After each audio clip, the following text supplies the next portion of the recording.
I flew on a B-17. I flew 30 missions in 79 days, and 2 of those missions were on D-Day. And I'll tell about that most of the time that I'm here this morning. Also, I was severely wounded on my last mission, number 30. D-Day was supposed to be on the 5th of June. And somewhere along the afternoon of the 4th or the evening of the 4th, Eisenhower postponed it because of weather. Well, evidently, they didn't change any of our plans for our D-Day 5th morning, because at 11:30 evening, before midnight, they rousted us out for breakfast. That was very unusual. Of course, we've always been, the last 4 or 5 weeks, anticipated something changing as far as the battles were going on in Europe. And so we figured, well, maybe this is it. So we met at briefing at 1:30 and went out to the airplanes, did everything we usually do. Took off at night about 3 o'clock in the morning, and we had to form up at night, which we never had done before. And it's hair-raising to do that. You can't fly around with few thousand, at least a couple of thousand airplanes flying around. And one of the ways to form up was to have the tail gunner flash a letter of their group with a big light. And our tail gunner was pretty much of a bottle man, and being roused out at 11:30, I don't know if he had gotten to bed or not, but he was a little bit under the weather. And so he didn't want to sit back there in the back in the tail position flashing the letter A, which is our group. So he asked me to take his position, and I did. I'd been back there before, so I no problem. So we had to do that until dawn, which was around 4:30, when it got light enough to where you could see beyond the airplane. We made our mission over the beaches as we would have done as just before the soldiers came in at 6:30 or so. We had to take a long way back. We couldn't come right back over the channel again to go back to the base, because there were other airplanes coming behind us. So we had to go way south and come around. And so a short mission, at least distance-wise, took 7 hours to do. So nothing happened. And the next morning, or that morning, we got back around 9 o'clock. Messed around all day. Come the night of the 5th, at 11:30, they rousted us out for breakfast again. Well, it turned out, of course, the morning of the 6th was D-Day itself. So we went through the same procedure as we did the night before, forming up at night, and I went to the tail again and flashed the light for our group. The mission went on as planned then. As invasion started, we dropped our bombs along the beach. Maybe some of the airplanes went down by the Cherbourg, because some of those holes down there were made by American bombs even the month or so before. So we went and did our bombing that morning and came back.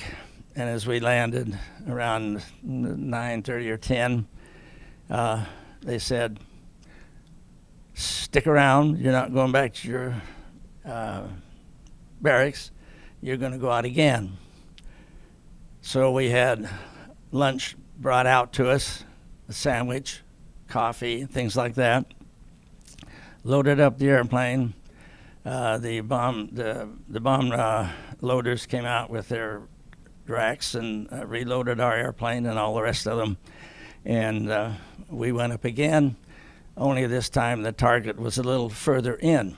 It was down close to Caen, where the marshalling yards are, where the trains all meet. And so we plastered that and came back. Later on, it was almost dark when we landed because we had to go way south again to come back to the base. So we had about 14, maybe 15 hours of flying time, even though we just went across the channel. The mission itself was refreshing to us. Didn't get one flak burst at all, and there were only 2 enemy fighters in the area, and they were quickly scared off. So the mission itself for us was very uneventful, which we didn't mind at all, even though we had a lot of hours. Well, D-Day for us carried on another day because the next day we were up doing the same thing, not quite as early. We didn't form up at midnight, but or 3 o'clock in the morning, but we formed up rather early and went out again and just over the beaches and into the areas just behind the beaches, and we bombed the areas there. And in my spot in the lower belly gun and that ball turret, I could see a lot. And all my missions that I made, I somewhat enjoyed looking at the view down there. But this particular time, got to see more of the action because the clouds had pretty well gone almost all the way. The storm was gone. And I saw the battleship Nevada, I think it was. The big guns on the turrets, there's 3 of them. And as they fired those big shells, I could see those 3 shells leave the gun, the big barrel, they call them rifles, and I could see those 3 shells go to the target and explode. And I imagine 4 or 5 times those shells went to a target that I could see as we went over that area. And I can see that as well today as I did the morning of the 6th in 1944.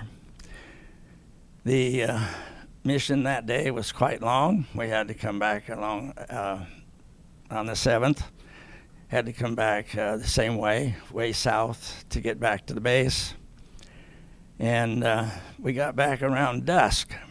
Well, my normal procedure is, after being in the ball turret quite long, and I would get up out of the turret at the end of the mission, coming in over the White Cliffs of Dover or the coastline, and I would take off my heated suit and that kind of thing, get ready to exit the airplane when we landed.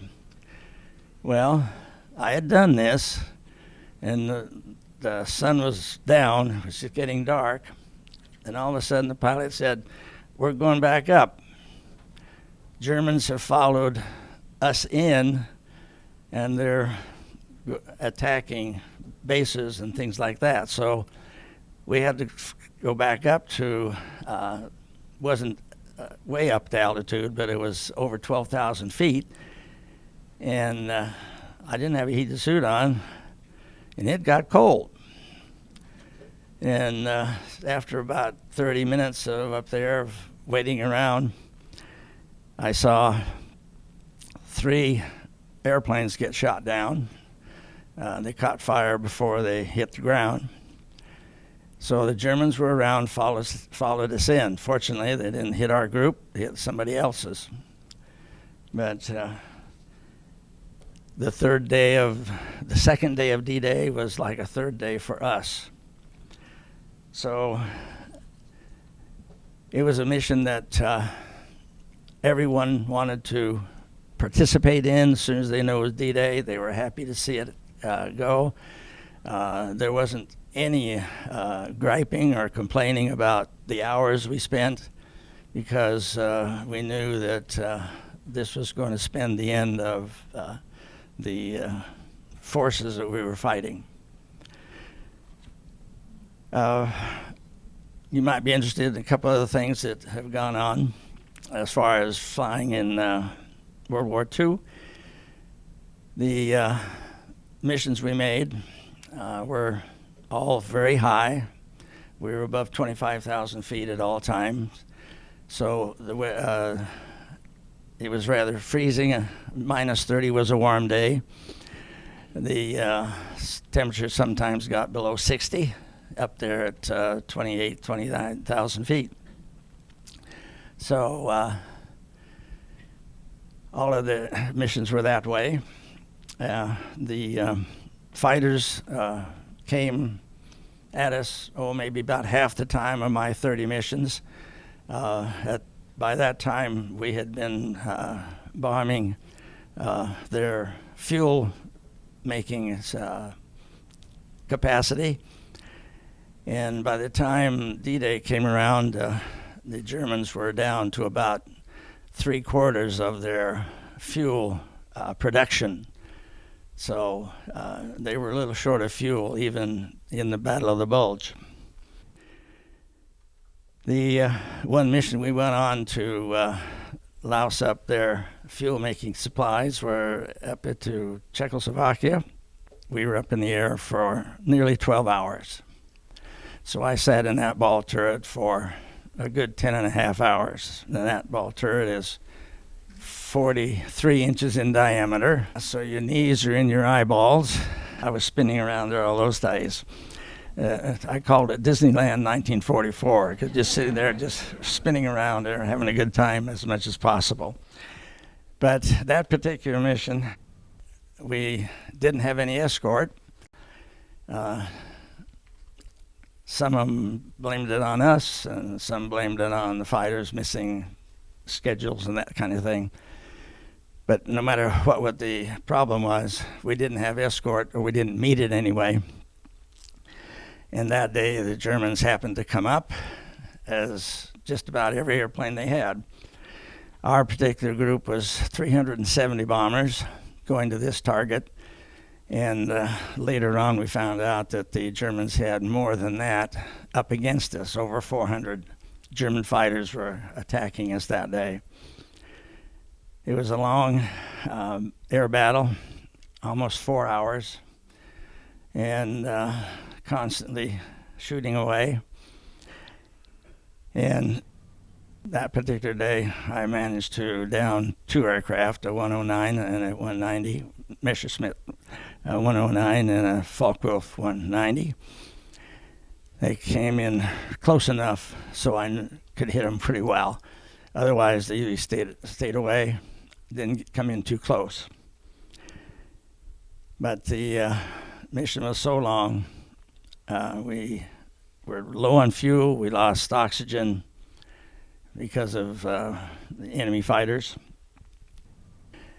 And I didn't think we were going to make it back, and a few others guys didn't think so either, so we were about ready to bail out.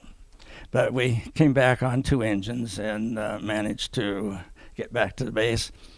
We were 45 minutes late from the rest of the group, and in that 45 minutes, and I don't understand how the service could be so immediate or so quick to respond, but when we didn't land with the rest of the guys, they said, well, they saw us go down and didn't see us come back or anywhere.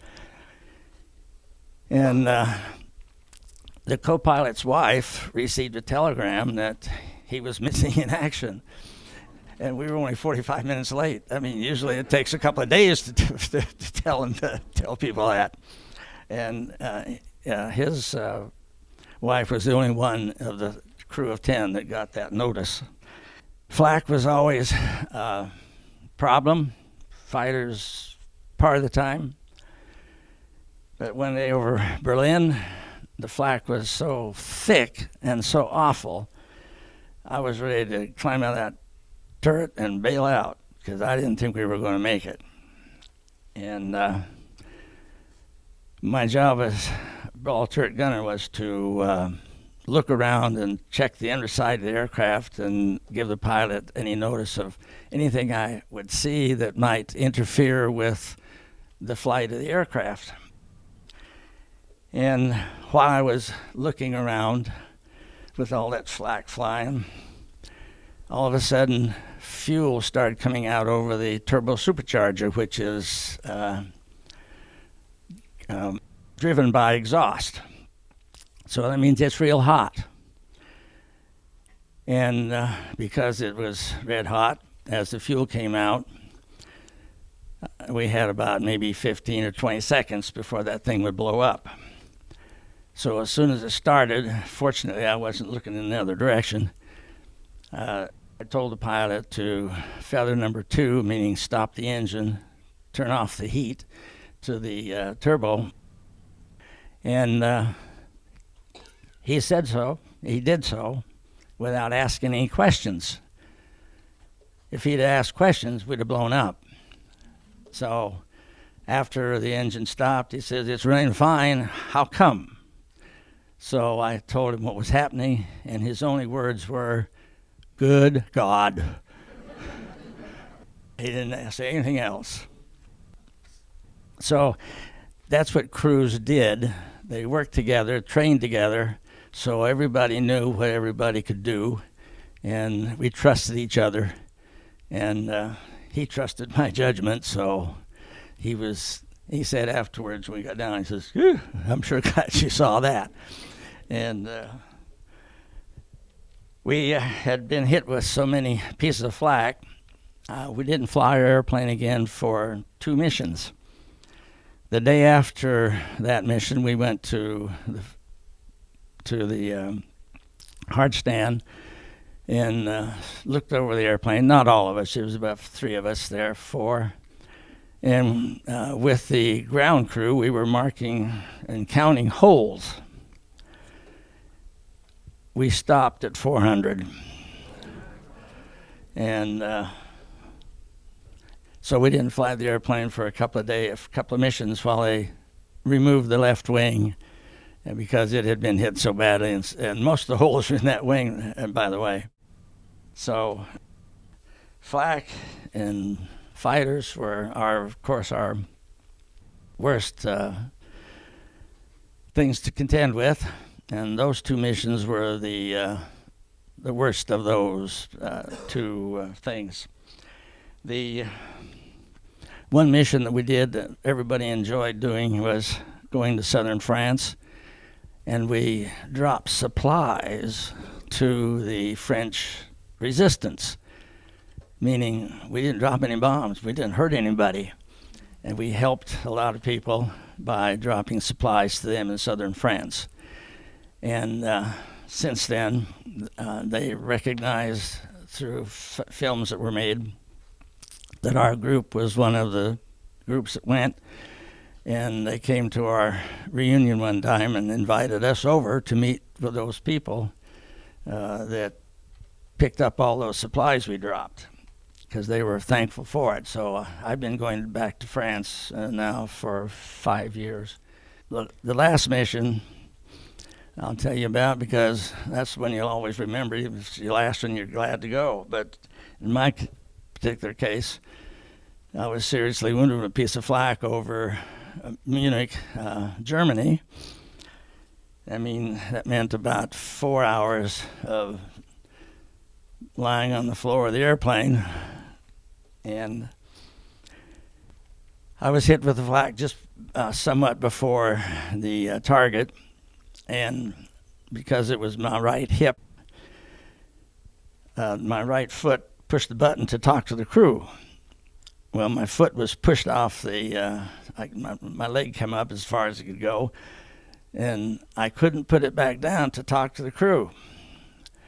So for about 3 minutes there, I was just sitting there and looking down and watching the blood flow and all that. And after the bombs were dropped, I finally got my foot down on the button to tell the pilot I'd been wounded. And he said, "Well, better climb out." I said, "I can stay here if you want, me too. And he said, nah, get out of there. There's no fighters around. You'll be all right. And so I have to turn the gun straight down to get out of the airplane, out of the turret into the airplane. And as I did that, the waist gunners opened the door for me and pulled me out with my shoulders. And the right waist gunner and the radio operator took me into the radio room, laid me down, and they were going to treat me, especially the radio operator, because he was the guy that had the first aid kit. So as he tried to put a tourniquet on me with my flight clothes on and my heated suit, not going to work. So he and the right waist gunner stripped all my clothes off. Remember, we're flying at 28,000 feet. How cold was it?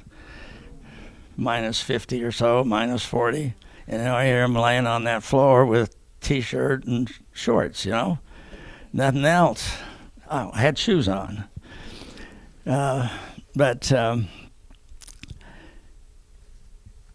he fixed that up and got the blood stopped.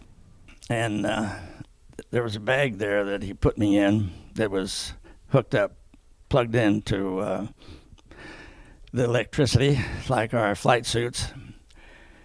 And I had oxygen, but I didn't have any communication with anybody. So we were flying along. I was resting nicely. And all of a sudden I heard a gunfire off the airplane. There, couldn't tell who it was, but I jumped up. There's a radio gun there. I jumped up and grabbed that. As one airplane went by, I made one short burst. And then I was feeling the cold. And the radio operator jumped up about that time, and I said, well, I'll continue, and he could go down and take another gun that wasn't being used, because that waist gunner took my spot in the ball turret.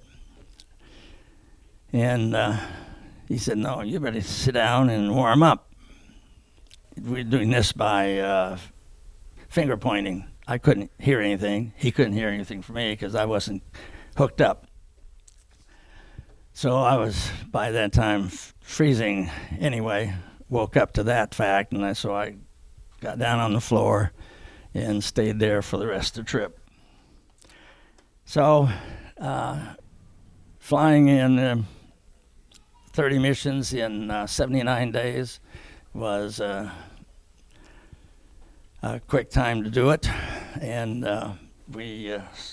everyone else survived and had no problems.